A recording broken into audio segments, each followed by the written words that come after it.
Naging singer na si Render, ano? Kila kayo eh. Dapat ang taas ng pala. Kanina.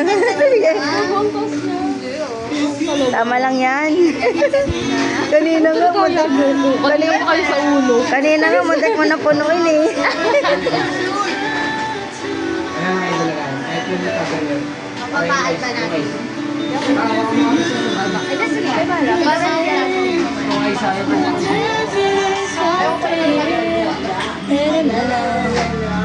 Ito kami sa Bulacan kay Ate Ana. Kasi ang pulutan natin. pulutan namin. Ayun.